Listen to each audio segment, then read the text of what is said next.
गत्वागम्यं पूजयित्वाप्यपूज्यं सोढ्वामानं तेन चादाय किंचित् नालं बुद्धिर्दीयमाने पितासां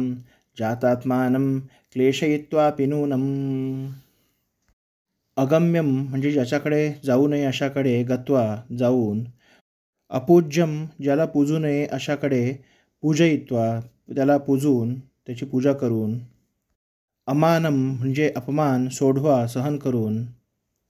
जातात्मानम म्हणजे मनाला निर्माण होणाऱ्या दुःख देऊन देखील तेन म्हणजे त्या पुरुषाकडून त्या पुरुषाने दिलेले असं ठेवून घ्यायचं आहे। किंचित म्हणजे अल्प, आदाय घेऊन येऊन,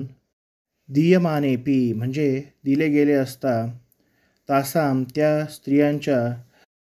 अलमबुद्धीही म्हणजे पर्याप्त बुद्धी म्हणजे आता बास आता पुरे अशी बुद्धी, न म्हणजे होत नाही,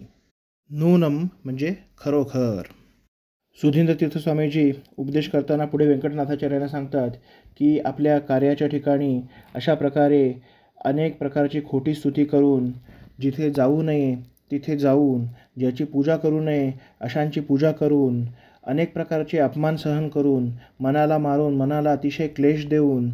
जे काही थोडेफार धन मिळते ते धन घेऊन येऊन आपल्या स्त्रीच्या ठिकाणी दिले असता त्या स्त्रींना आता पुरे आता बास असे कधीही वाटत नाही, त्या कधीही संतुष्ट होत नाहीत, हेच सत्य आहे।